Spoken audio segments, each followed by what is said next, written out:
What's up, everyone? I'm Ashley Smashley, and I am vanlifing with my kitty cat. In this video, I'm going to tell you all about it.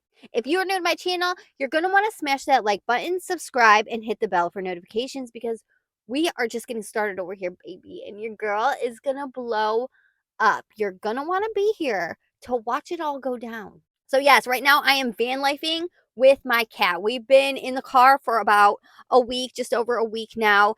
And this is a decision that I made because I was tired of paying rent. Over the course of my whole life, I have lived in a car over 10 times. And with my cat, it's really been about like 5 or 6 times since I got him. Technically more if you want to break it down. But overall, we've done it quite a few times and I've gotten pretty good at dealing with life in a car. Okay, so why I decided to stop paying rent and to move into my car is because I was tired of working so much. And you can call me lazy or you could think that's crazy. But for someone like me, it's crazy to me to go to work every day and barely be able to afford your rent, and being a single woman and living on my own. Rent and running a household is expensive with all of my other bills. So I just need a break. I need to check out from society for a little while and just chill. I trust my path and I trust my plan, and that everything's always working out the way it's supposed to, and that there's really nothing wrong with living out of a car. I think that people hear, "Oh my God, you're living in your car," and they think, "Oh my God, that's so crazy. You need to find somewhere to live. You need to," like, no. Actually, I'm fine. This car is like a little studio apartment on wheels. I have a Pontiac Aztec. I took the seats out and the back is all big, wide, and open. So yeah, there's plenty of room for my little 5 foot butt. It's cozy and comfy, and I have the best kitty in the world by my side to do this with. Like I said, he's done this quite a few times with me. And I know a lot of people are like, "Oh my God, the cat in the car." Like, you're thinking of like just some normal random cat and how they would react in a car. He is not like that at all. He's very different. He is from the streets of Detroit. He was a stray. So he chose me to be his mother, and he knew exactly what he was getting into. We designed this life together. And from a higher state of consciousness, you would understand what I'm saying, that you really script out your whole life. So nothing you do is actually wrong. It's all part of a plan, even if you can't really see what that plan is at the moment. Like, it's all part of a bigger picture. And right now, I just really need the time to detach myself from the societal programs. I just like cannot be a functioning member of society, and this has been building up for months. So I really was preparing myself for this transition. I had a really good serving job that I was working, and I ended up quitting in the beginning of October. And I had a very real reason why I had to quit, and I will eventually get into that story too. I'm dipping my toe in, trying to share more about my personal life on my channel. So yeah, once I get comfortable enough and stop caring what people are going to think about me and stop caring about people judging me, I'll definitely get into more of these crazy stories. But yes, I quit my job in October, and right then something popped up, the abortion petition here in Florida, and it was paying very well. And then as soon as they stopped accepting petitions in the county that I was working in, I was rented a car through Uber, and I just Ubered for 2 months. And yeah, that was crazy. I'll definitely just make a video about what the scams that Uber is running on their drivers. I started out really well, doing really well with Uber, and then towards the end, it was like ridiculous. I am screenshotting everything in the app and every single ride that I took, because I know one day that they're going to have to pay people back for what they're doing and how they're scamming people. I have hard evidence that Uber was stealing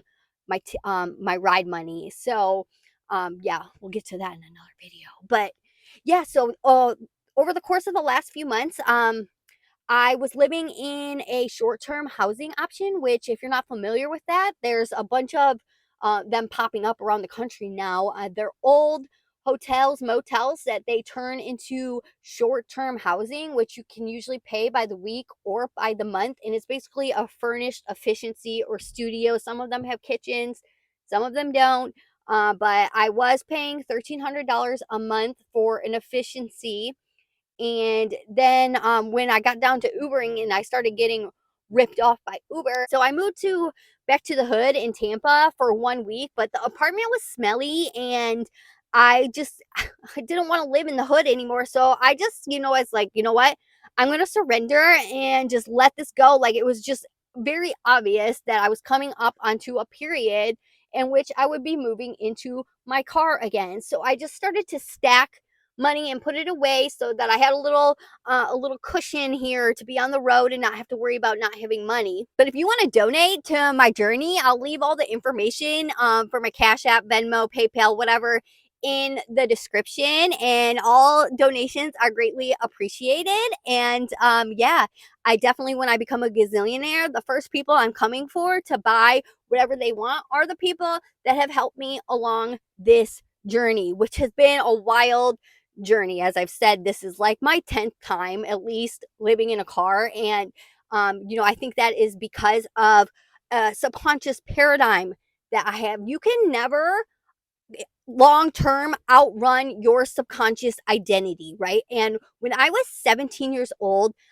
just days after I graduated high school, before I was even 18 years old, my aunt took my car that I paid for and she kicked me out onto the streets. So that was my story of, oh my God, I was homeless at 17. And that fear of being homeless on the streets, I ended up living in the car with my boyfriend. Like he moved out into the car so I had somewhere to live.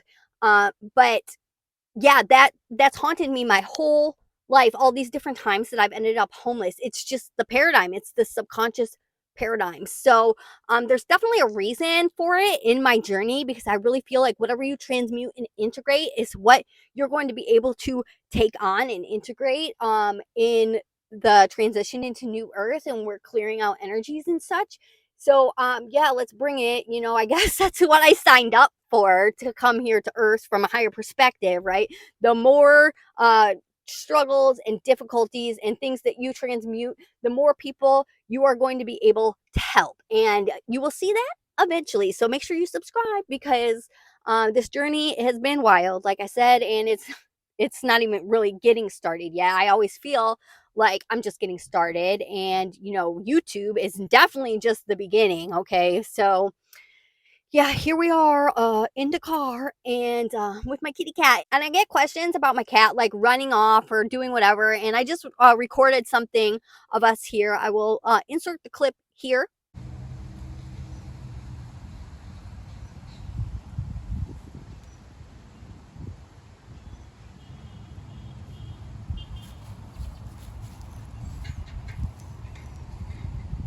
Hey, baby, come on. Get in the car. You get back in the car, please. Get back in the car, Mita. Thank you. Yeah, he listens to me and he jumps right back into the car when I ask him to, and he's just the best. And how I deal with his litter, I bought a brand new litter box and put it in a tote. And I keep it in a tote, and then it stays in the back, and then I move it into the front when I go to bed, and I clean it after every single time he uses it. I clean it immediately, because you don't want that stank up in here. I have his food down on the floor and the passenger side, so he has access to eat or drink whenever he wants, and the restroom whenever he wants. And so right now, as far as my bed goes, I am using a foam mattress pad that I had on my bed.